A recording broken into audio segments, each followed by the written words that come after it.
Hello, welcome to another episode of Test, Optimize, and Scale. Very excited to have Lorel Scott, co-founder, COO, and head of global partnerships for StartupStarter here with us today.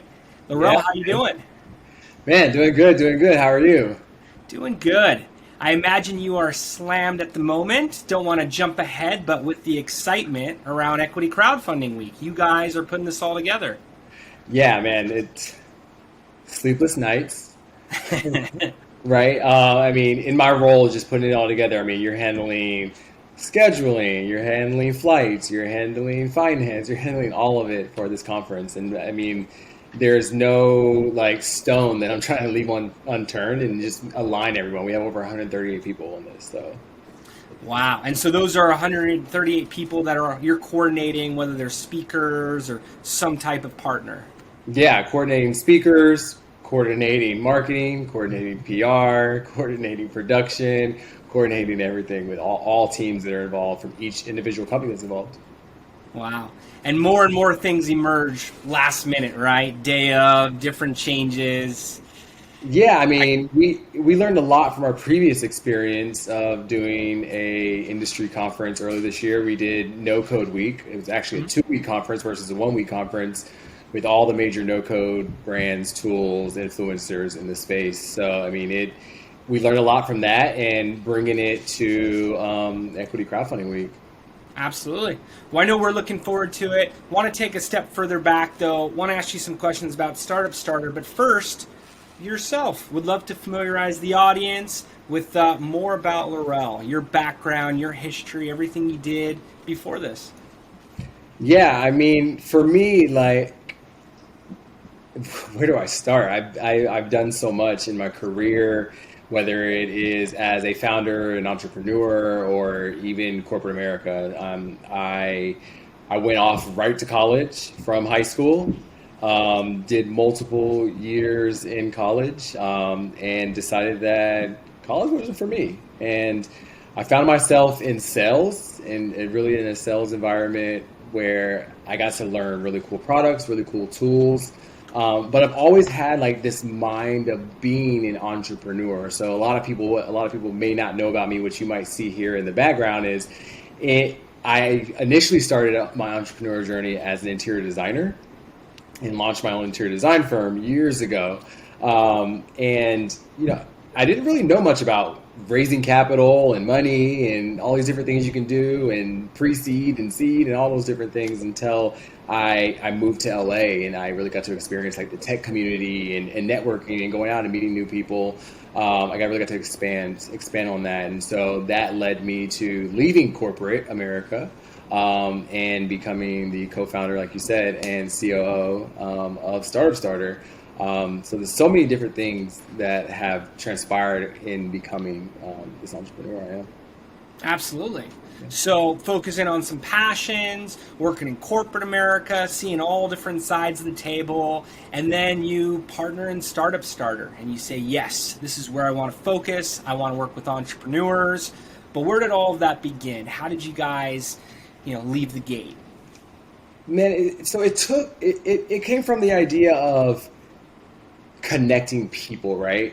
Everyone needs, whether you are in corporate America, whether you are a founder or a startup or whatever the case may be, everyone needs resources. So if you're in sales, you need leads, right? If you are a venture capital, right, you need deal flow, right? So our whole thought was, how do we bridge that gap and bring everyone into one place? And so we started out as just a standard website of, hey, let's bring everyone together in education, resources, tools in one centralized place. However, what we didn't realize is that, working in corporate America, that the pandemic was going to hit. And when the pandemic hit, people were looking for a place to still be able to connect, like DNA, right? So, you guys have been partnered with StartupStarter since the beginning, and that's the same story for a lot of our partnerships. And so we really looked at how can we expand on that. And during COVID, when the pandemic hit, everyone needed a place to go. And so we created that for them. We started out with a Slack group and then moved it from a Slack group to creating our own LinkedIn, Facebook style community specifically for startups. But one of the things that we really wanted to focus on is the idea of how do we generate leads? For us, we were trying to generate leads at the start of this for ourselves and what we were doing. But we looked into a different direction. Like, how can we help people better connect instead of having to go to Santa Monica and meet people face to face, and then you go home, you have to manage all these people and business cards and all these different things. And like, how can we just connect them in one place? And so the pandemic actually allowed us to do that. And so we started off with Slack, like I said.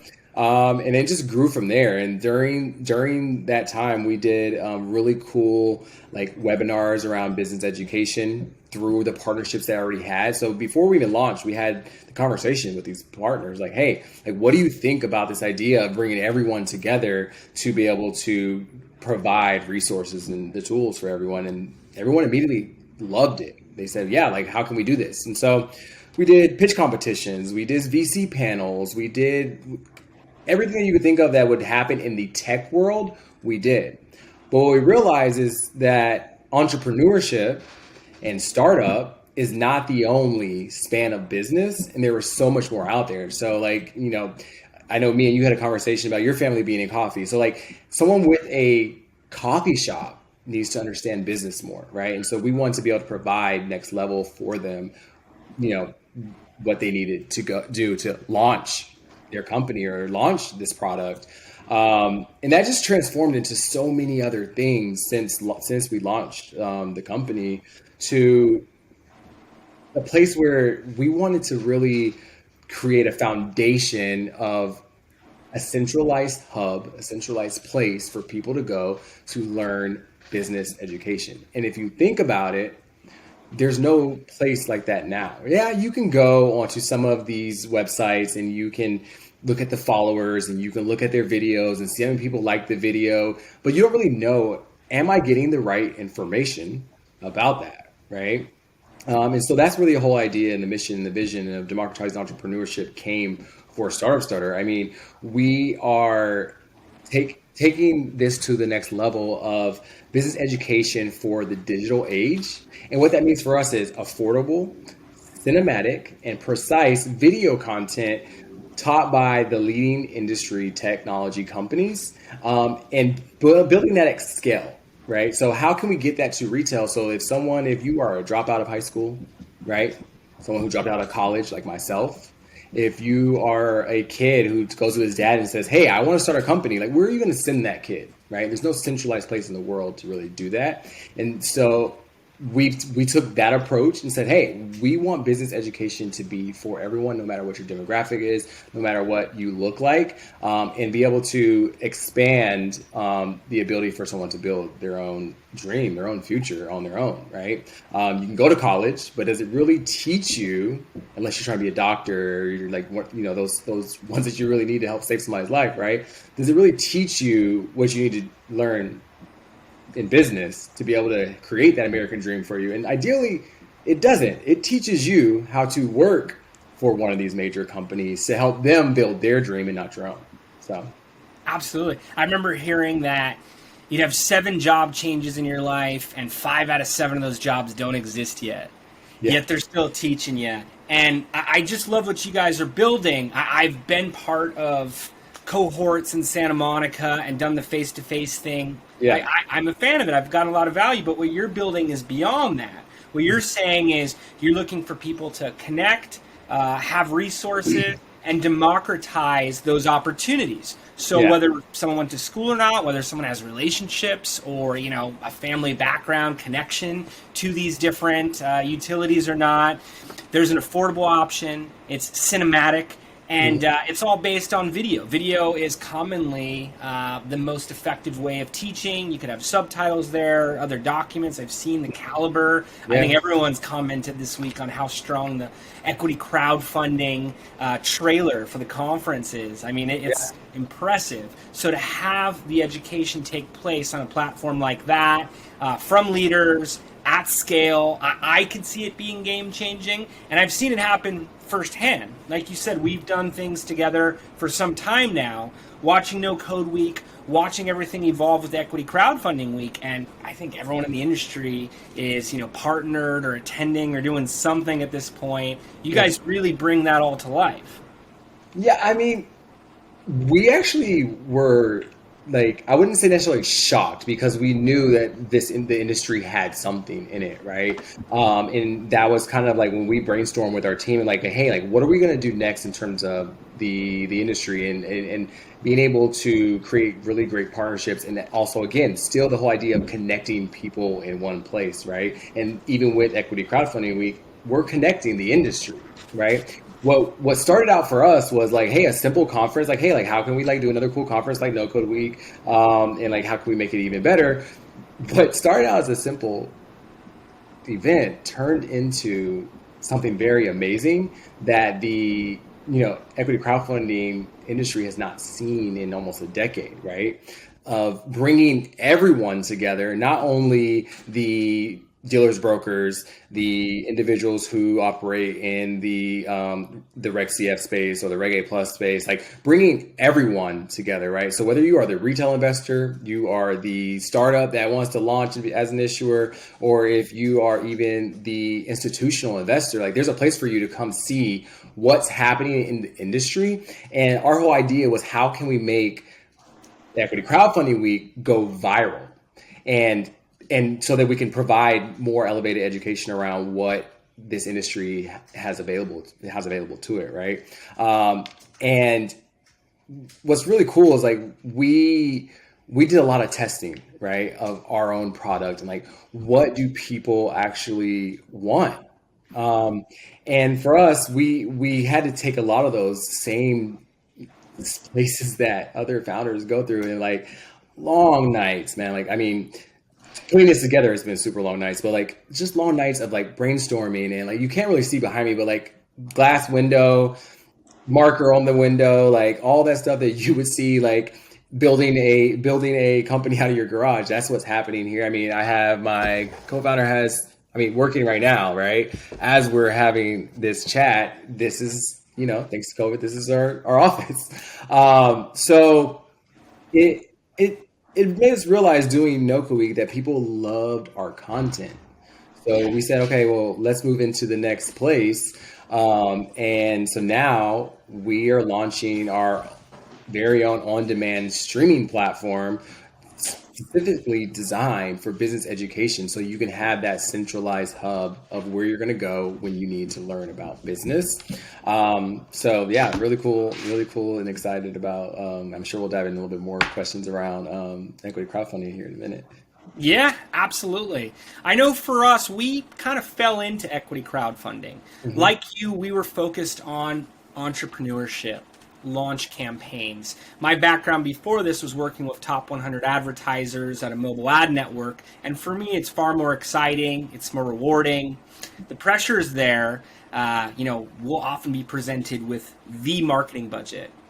And if it doesn't work, there's not another one to follow. Mm-hmm. So, we do whatever we can to make campaigns work, a lot of problem solving involved. But I've been involved in offline raises. So as soon as I learned about Reg D equity crowdfunding in 2014 and told about what was to come with Title III of the Jobs Act, Reg CF, light bulb went off. Immediately after that, we started finding that it was a common initiative for us. Fundraising. We were working on the marketing section of a business plan, an initial marketing campaign to be scaled with capital from investors, even being asked to participate in investor presentations or make the pitch deck itself. So when we started building relationships with Reg D platforms, I was able to tap into third-party audience data for accredited investors, individuals with over $1 million net worth outside of their primary home, or the past 3 years, individual 200K income or more, and we saw performance.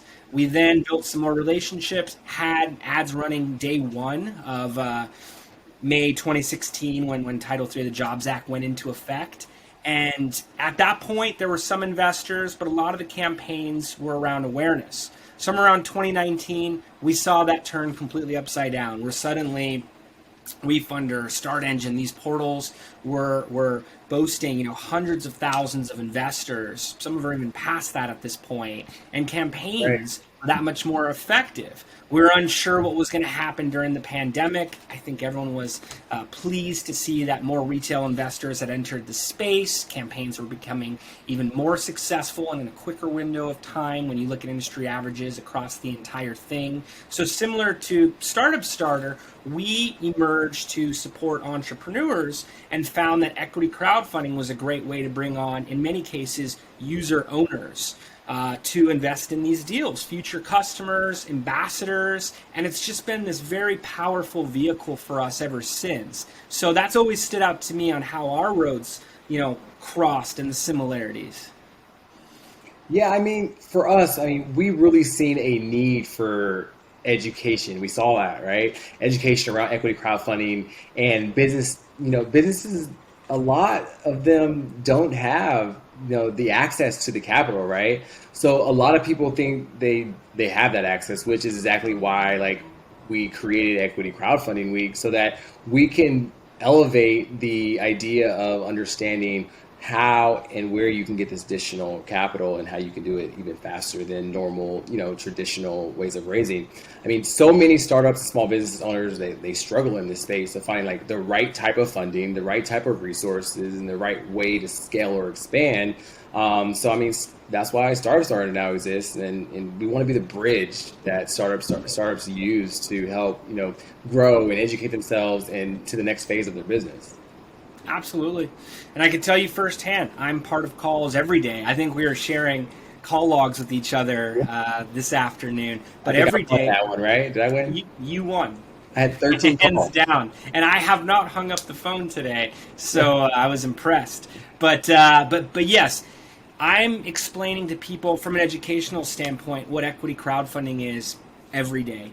Even those who are in the process of getting set up on a portal, still looking at how to market this, what to budget in terms of marketing, how you're going to get traffic to that offering, what percentage of those visitors can convert, and what type of projections can you make for how much can be raised from there conservatively, not projecting anything that's too high concept. So I definitely can agree there is a need for more education in the space. I think one of the great things about the conference is that you're featuring the people who actually do it.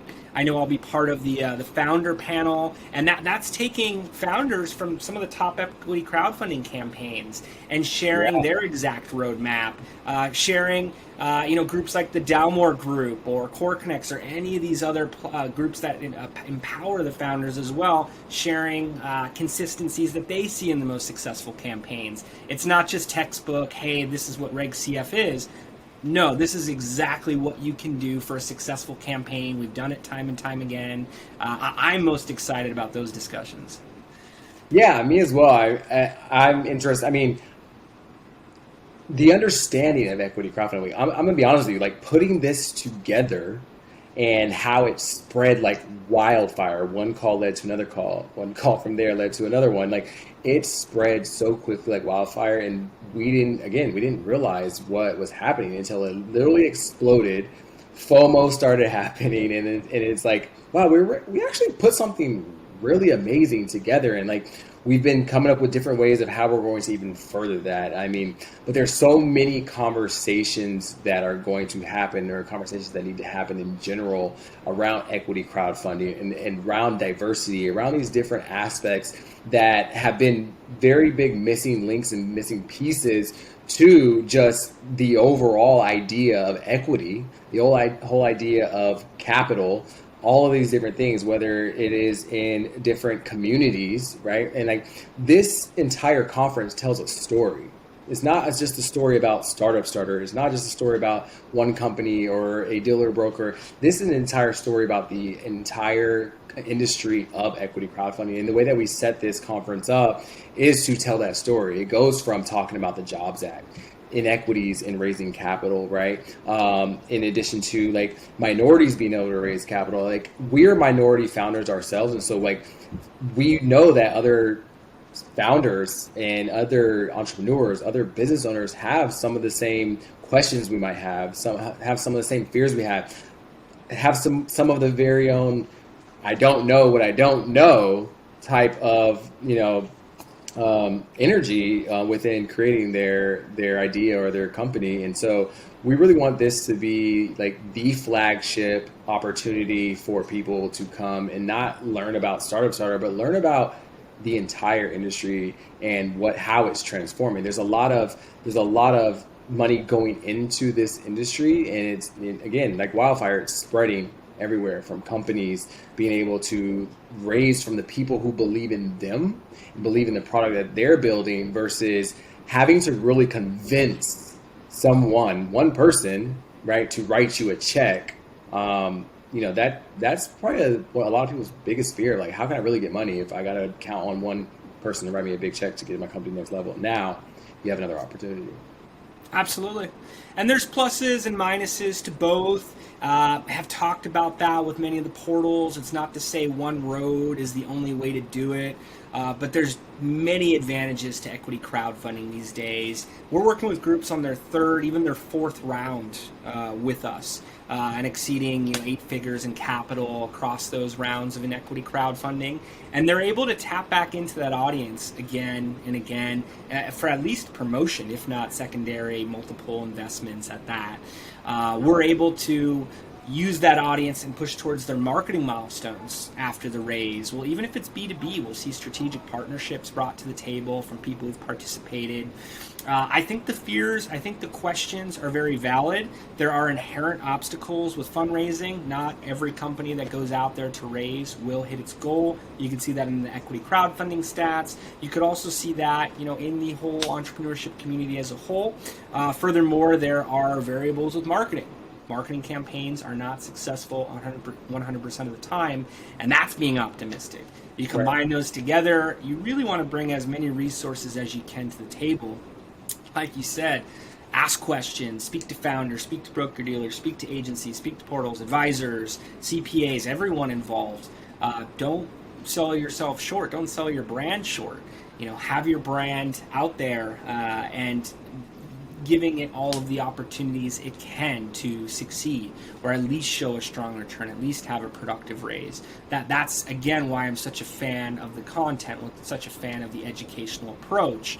I'm looking for a higher success rate industry-wide. I also really want to point out that you're bringing together, back to connecting, the industry. So you got investors, you got founders, but the industry.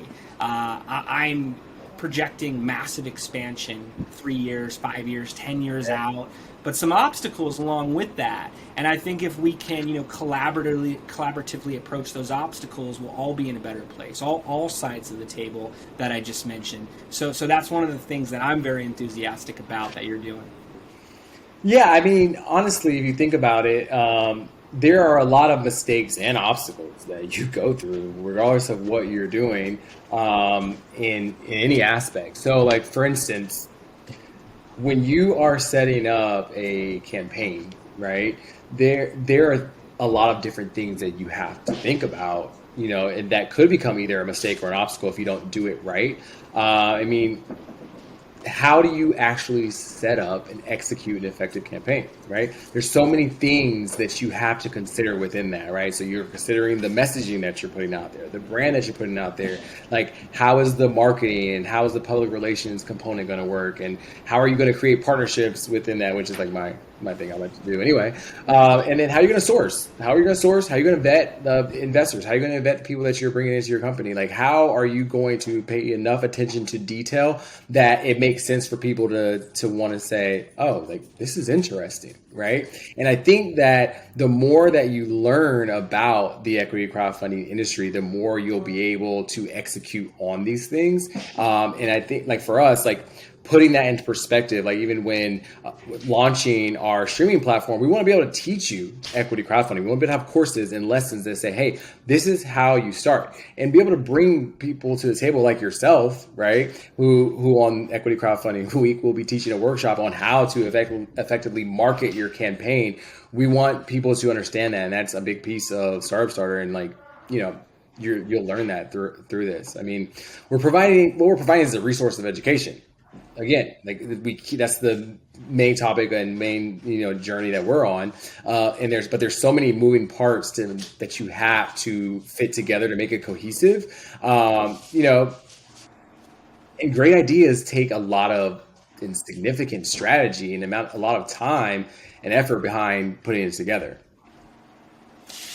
Absolutely. And also seeing them work, seeing them not work. We've learned more from the ones that haven't worked. So, yeah, being able to put that strategy together with the educational content, with the people, connecting. I know if anyone reached out to me, I would be an open book to their questions, even offer to hop on a call. I've been on panels with a good percentage of the speakers from the conference, and I know they welcome the same thing to audiences. So I could see the utility for entrepreneurs attending, getting involved, and hope to see more of it to come. Like you said, with COVID particularly, things have slowed down conference-wise. I was spending a lot more time in airports before that. But for the equity crowdfunding vertical specific, we need it. It's going to be a good maturity for the industry as a whole.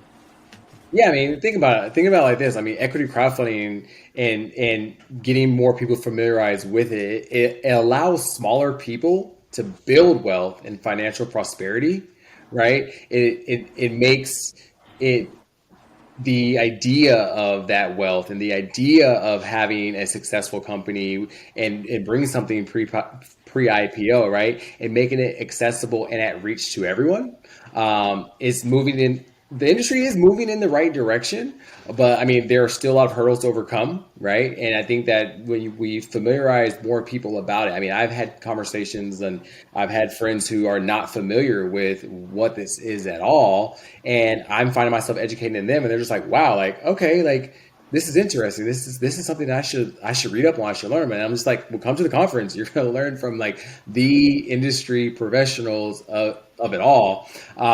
So there's a lot that we have to do. We want to make it easier for people to understand what they're investing in and have a higher success rate. Right. The more that we educate people through these mediums, the more information that people have to be able to do the right thing and go like put themselves on the right platform, either doing it themselves or doing it through a platform. And they're allowed to understand more of how they can have a higher success rate of their campaign. And what I'm seeing in the just talking to people and seeing from these companies that like there is starting to be a shift in companies that are having a higher success rate, but it's taking a shakeup of the entire industry for it to really like resonate in general. Yes. I've heard portals and some of their learnings that they've taken from campaigns and how that's led to success rates. Some of it just in their approval processes and determining which issuers to take on. Right. I know agencies do the same to some degree. It's a little tough to predict which campaigns will work, which ones won't. You can talk to any VC about that, any portal, anyone on my team.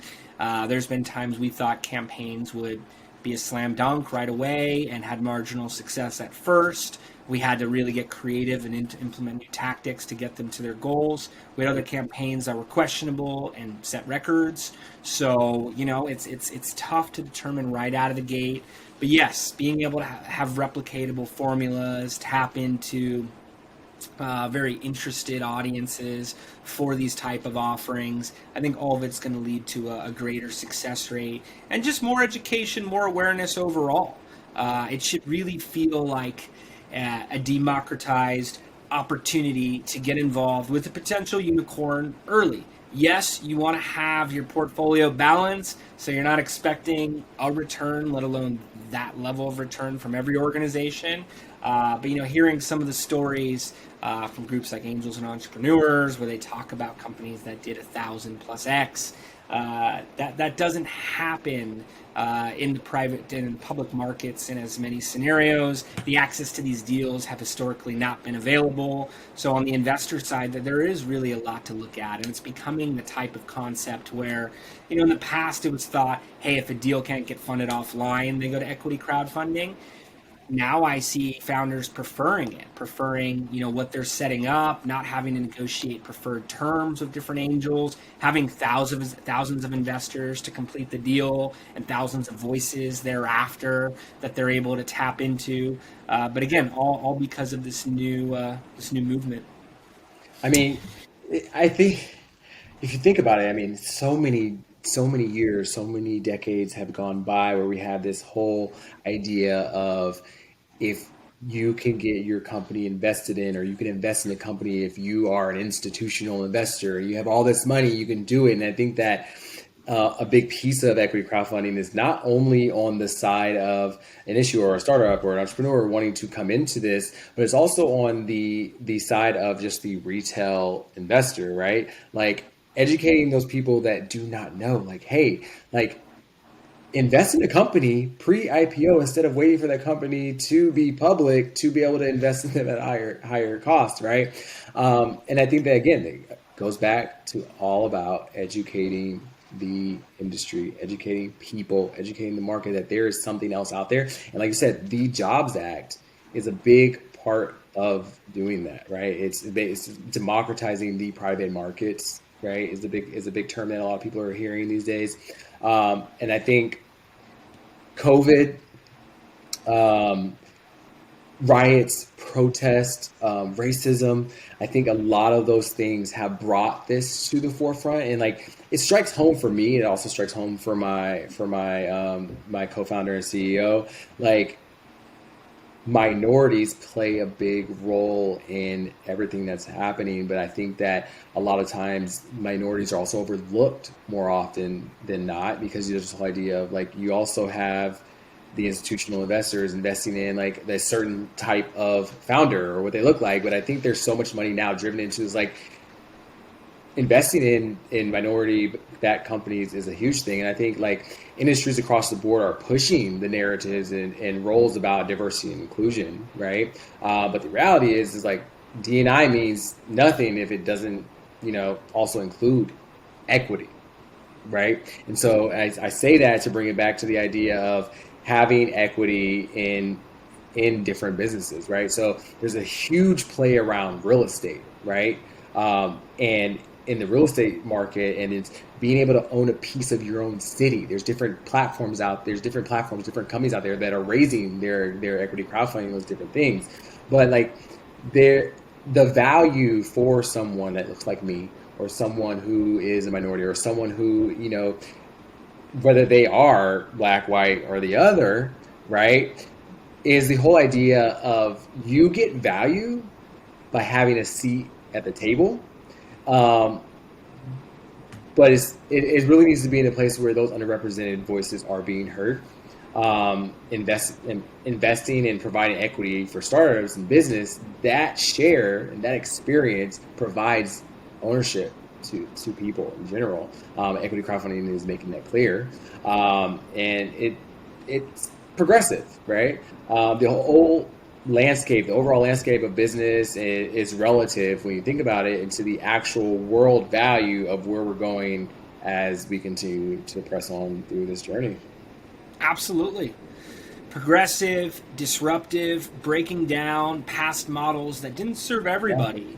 And yeah. now we're connecting good ideas to good investors, founders, retail investors, everyone across the Hmm. board, building that awareness, building that visibility. Hmm. And yes, the tools to be able to do this are evolving. We're able Yeah. to take historical equity crowdfunding investors who are seeking out deals from founders that are minority owned, and they want to be able to find the best organizations, the ones that are primed for growth, and be able to play a role in that.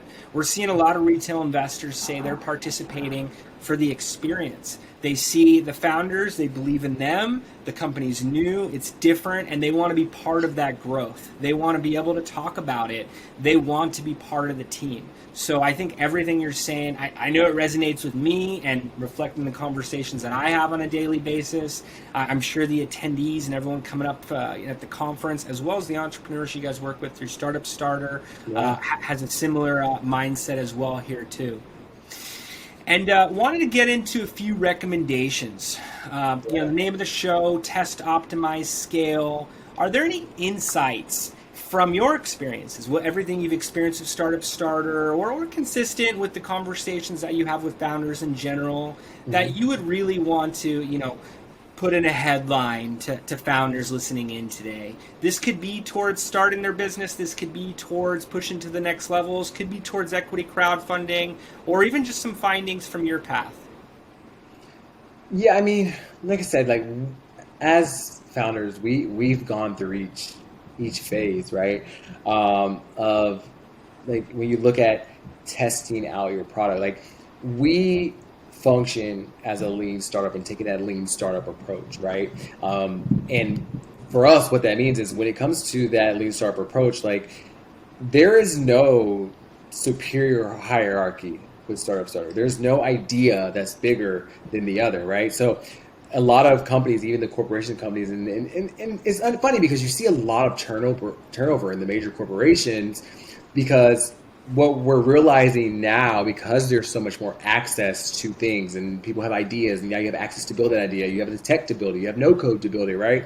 So what we're finding is that people who are in these roles in corporate America are actually entrepreneurs, but a lot of these companies don't operate from that lean startup approach of being able to allow you to be an entrepreneur of some sense within that hierarchy that you report to, right? And so that's typically when you see that turnover. It's like, hey, I can just go somewhere else that's going to allow me to be me, and allow me to be creative, and allow me to do these different things. And so for us, that's a big piece. So that's why when we talk about our team, and when we talk about like what our team is going to look like, it's like there's no bad idea.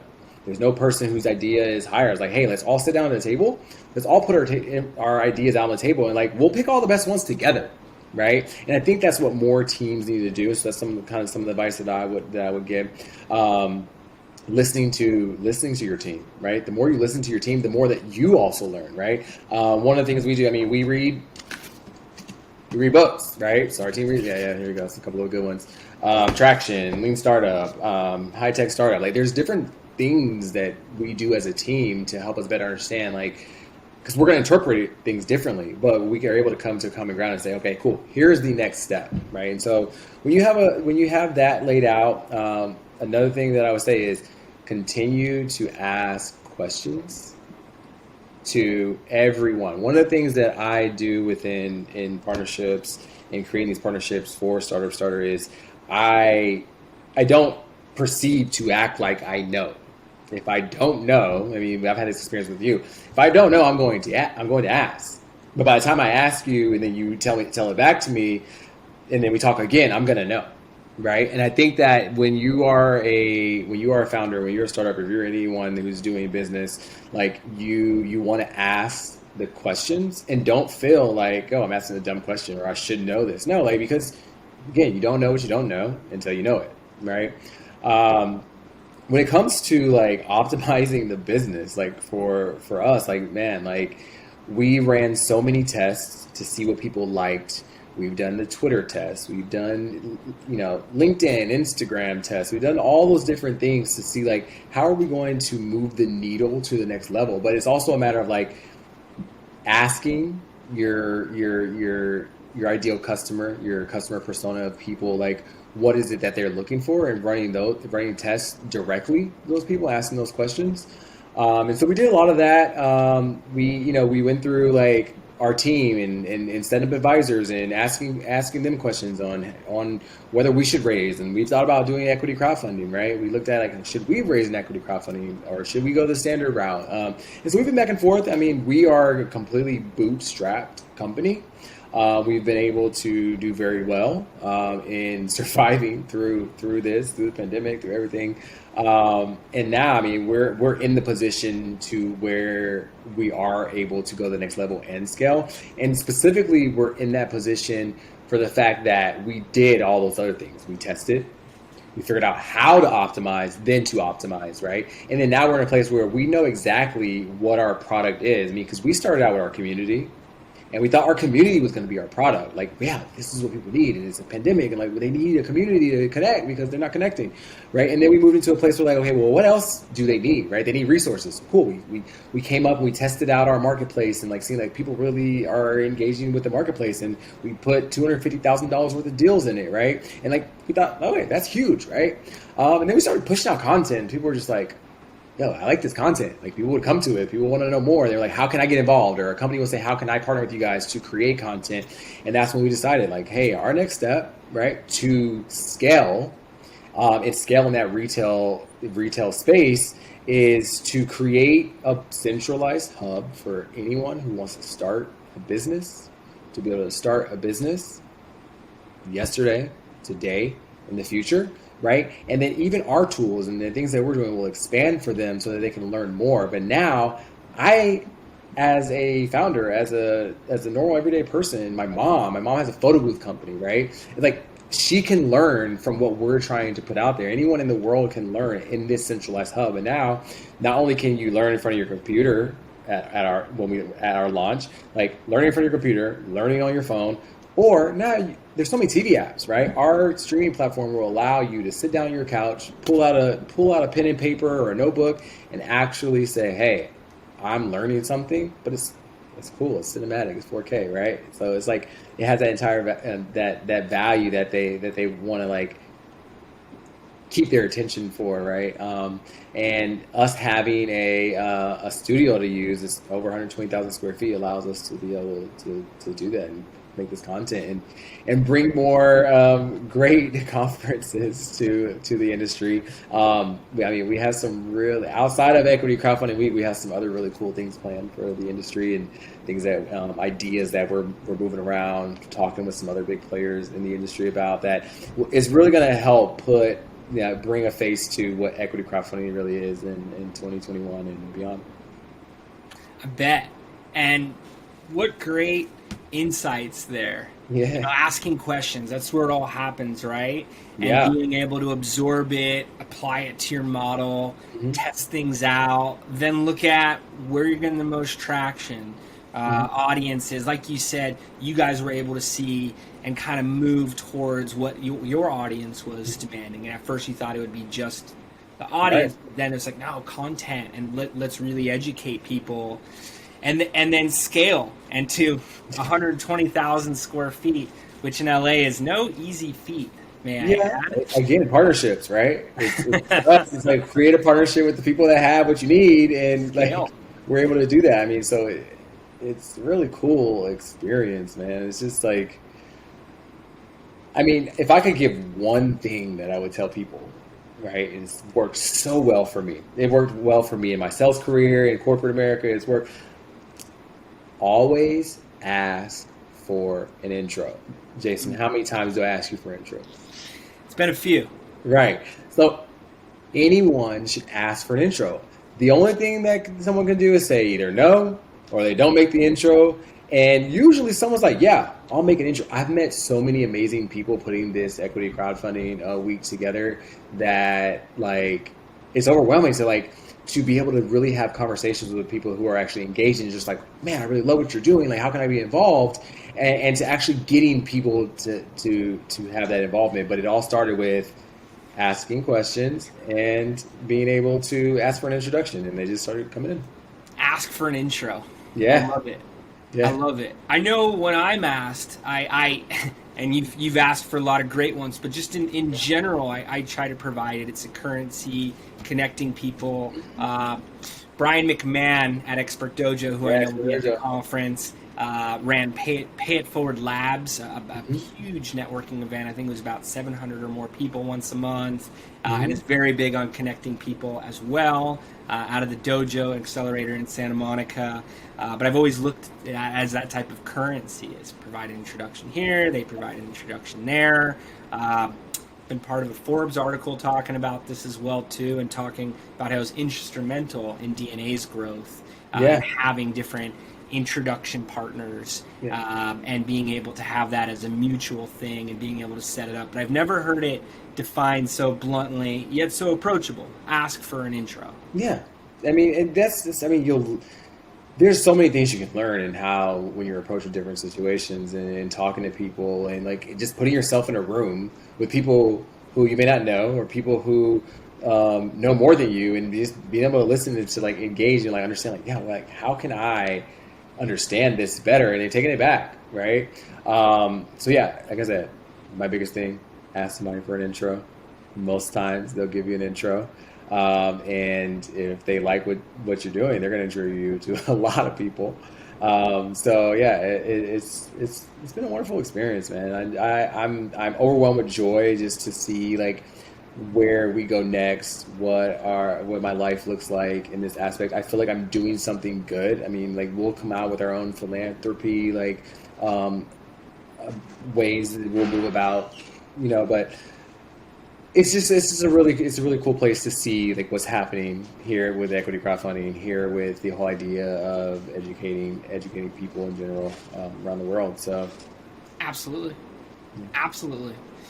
And yeah, asking for an intro, I just keep building on that. I mean, it's amazing how it works. If I reached out to a company I didn't know, and even with the background in DNA, I may not get a response where I would assume a response if it was made via introduction. It's just black and white, even with the same, introduction, with the same, connection looking to take place. So yeah, I really get behind that. And yeah, these are valuable insights here, Laurel. I really appreciate you opening it up here and transparently, like you said, we did this for StartupStarter, then we changed that around. Now we're yeah, doing 4K. Massive productions for our video content. I know you're being modest about that as well. Alluded to it earlier, the quality of what you guys are putting together is outstanding in comparison to other, 101 education yeah. type videos on YouTube. So I know it's going to resonate with the audiences. Well, be ready. Be ready. We have some really cool stuff planned. I mean, for people who are looking at equity crowdfunding and want to learn more and want to attend a sick ass conference that we're putting together. I mean, yeah, register for Equity Crowdfunding Week. Equity Crowdfunding Week is going to be super cool. I mean, we're bringing you a virtual experience as if you were live, Mm. right? So some people will be live and in person. We're actually going to have a big house that we're creating some like sets inside. We'll have production. We have some companies flying in. We have some companies here that are already here in LA. And I mean, we have entertainment, we have commercials, we have all this. So like, if you're thinking about a conference and you're thinking like, okay, I'm just going to be on a Zoom call and all that, like, think twice because that's not what we're bringing you with Equity Crowdfunding. We're bringing you something really cool and something that's powerful, something that's meaningful, something that touches everyone. And like, I would say here, if you want to attach them our video here, Jason, so they can see just how like powerful it is and resonates and like this message and the story that we're telling behind Equity Crowdfunding Week. I think that'll really resonate with people. Absolutely. Yeah. We'll make sure to attach links to the video. For audio listeners, can take a look at our social feeds or YouTube. Catch this on video. You'll be able to see the video firsthand here. Definitely recommend checking it out, sharing it. Laurel, just as we start to wrap up here, going to make sure your contact info is included. But any final thoughts, anything you want to make sure to include? Our whole model, like for us, right? So, one of the things you'll see a new campaign come out for us. I won't say exactly what it is. You'll see a new campaign come out for us here soon. You'll see a couple other things come out for StartupStarter as well. But our whole idea, right, around not only the video that he'll share in the link for you guys, but like also the idea just of where this is going and our whole model around and slogan around equity crowdfunding is dare to dream bigger, right? And if you sit with yourself and you let that resonate, right? And I'm big, like for me, like, and my co-founder will tell you, and I'll pull him aside sometimes and I'll say like, yo, let's manifest into what we want, right? Like let's manifest into our business and let's manifest and let's meditate on the company. But like, let that sink in. Like, have a conversation with yourself and ask yourself, what does dare to dream bigger mean to you, right? And watch your mind go crazy. And if you take away the limitations from that, then you'll be able to say like, wow, like I can do more than I even imagined. And I think that that's where that whole idea came from for us, because we have come to a place to where we're daring to dream bigger and help people do the same thing. So, and contact information, like, yeah, feel free to hold on, just to add to that quote real Okay, quick, because okay. it's an exercise we've been doing internally too. There's another quote I've been working off of. All right. I love Dare to Dream Bigger. I just want to build on it a little Yeah, further. Was the real danger is not to set a goal too high and fall short, yeah, but to set a goal too low and hit it. yeah. Play for something meaningful, play for something worthwhile. And I love that you guys are taking time to ask, how can we dream bigger? How can we make this larger? It's certainly shown up in what you guys are doing. And yes, not to interrupt there, Yeah. I'm sure listeners are going to want to get into contact with you. What Yeah. is the best way to do so? Yeah, and please do get in contact with me. So again, especially like we have sales companies reach out to us all the time, but like we respect that we come from sales, right? We come from large sales and big companies. So like we respect the salesperson. So if someone does reach out, like even if it's not something that we'll use or something, a product that we need right now, like we're transparent. We typically will respond to an email like, hey, like it's not right for us right now, or hey, like we totally need this. You hit us at the right time, right? And then there was something else that you said real quick before I give out my contact information about the idea of setting a goal too low, right? Like when you do that, like you kind of put yourself in a place where it's like you're stunning your growth, right? And so yeah, I would really strongly urge people to understand like what it is that they want out of life and what they dream of and make that happen. And if that is you getting out on your own and making that idea happen, that's what Startup Starter is for, right? That's what we're here for. Like, so when he says what's my contact information, yeah, like totally reach out. Like we want to help advise companies. We want to help you get the connection that you need. We want to introduce you to someone. We want to be that tool that you can use day in, day out, all the time. So yeah, definitely reach out. You reach out to me directly on LinkedIn. Lorel Scott, I'm probably the only one. You'll see my face, and even though I'm smiling a lot, I got a really nice headshot where I'm not smiling, but it's still cool. And then you can follow us startupstarter.co on Instagram. You can follow us at startupstarter _ on Twitter. And yeah, you'll be able to find it. Just go to Google and type in Startup Starter, one word, and we'll come up. There you go. One last thing. My email, Lorel.Scott, LOREL, _SCOTT, at startupstarter.co. Feel free to email me, ask me any questions, and we'll point you in the right direction. There you go. Talk about approachable, providing your email address. Highly recommend you take advantage of that as well too, listeners. Do not be bashful. Laurel is open to make introductions, receive introductions, partner, building a whole connecting database here of founders, investors, everyone involved. So do not hold back there. And Laurel, I want to personally thank you. Really appreciate you taking the time and hop on with us. Yeah, I mean, it's exciting. I really appreciate you for even asking me to come on. And we're having this conversation. What people probably don't know is this is like my first solo podcast I've ever done by myself. So like, yeah, it's exciting. And yeah, again, feel free to reach out. It's something that I would want somebody to do for me. And so that's what we're here for. We'll do it for you guys. Absolutely. And you would have fooled us. I picture you doing this all day long, especially with the interior design backdrop that you mentioned, which has been brought up internally in whiteboard meetings before, and it's a standout. But yes, thank you again. The insights you're able to provide here. Listeners, thank you very much for joining. Get in touch with Laurel. I'll see you guys at the digital conference, and we'll see everybody next time. Well, you'll be in person, so you'll come to the house, and you're going to record from the house. So I'm looking forward to it. Yeah, all right, cool. And if I don't respond to people who message me now with this, I will get back to you after crowdfunding week's over. There you go. Understandable. All right, guys, we'll see you all next time. Take care. Nice talking to you. Bye.